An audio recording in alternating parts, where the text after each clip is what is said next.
Hi అండి. Welcome back to my channel. ముఖ్యంగా ఈ రోజు మన వీడియో వచ్చేసి ప్రస్తుతానికి దివ్యాంగ పెన్షన్లు తీసుకునేవారు, అలాగే వితంతువు, ఒంటరి మహిళా పెన్షన్లు తీసుకునే వారికైతే గవర్నమెంట్ అయితే ఒక షాక్ ఇవ్వనుందండి.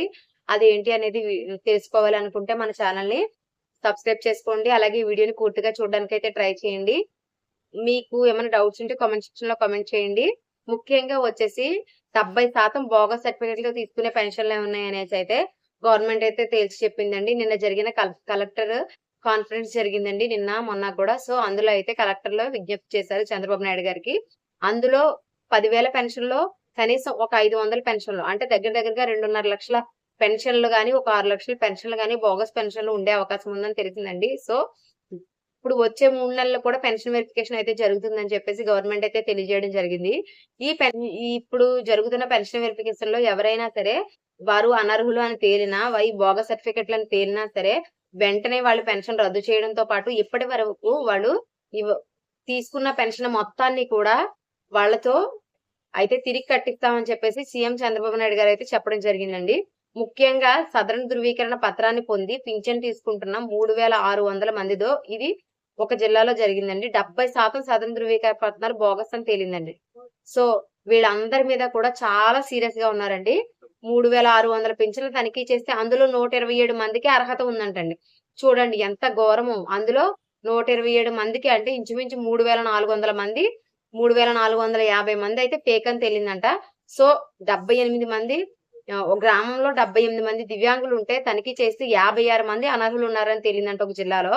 సో, ఆస్పత్రి నుంచి తీసుకొచ్చి వీళ్ళు ఇలాగా తీసుకుంటున్నారని తేలింది. సో, ఆ అధికారుల మీద అలాగే ఈ సర్టిఫికేట్స్ తీసుకుని పెన్షన్లు తీసుకునే వారి మీద కూడా చర్యలనైతే తీసుకుంటామని, అలాగే రెవెన్యూ రికవరీ చట్టం ద్వారా అయితే వీళ్ళ దగ్గర నుంచి మొత్తం అమౌంట్ ని తిరిగి అయితే కట్టించుకుంటామని చెప్పేసి గవర్నమెంట్ అయితే చెప్పడం జరుగుతుందండి. సో, మీరే ముందుగా వదిలేసుకోవడం అనేది ఒక మంచి బెస్ట్ ఆప్షన్.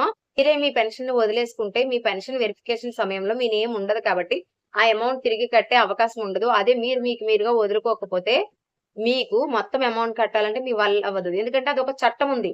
గవర్నమెంట్ మోసం చేస్తే చర్యలు తీసుకునే చట్టం ఉంది. అదొకటి గుర్తుపెట్టుకోండి. సో, ఈ చట్టం ద్వారా గనక మీకు వాళ్ళు నోటీస్ పంపిస్తే మీరు కంపల్సరీ డబ్బులు కట్టాలి. ఇది గవర్నమెంట్ మేము వ్యతిరేకంగా పోరాడతాం అనడం కుదరదు. ఎందుకంటే మీరు ఫేక్ తెచ్చారు. అది నిజం.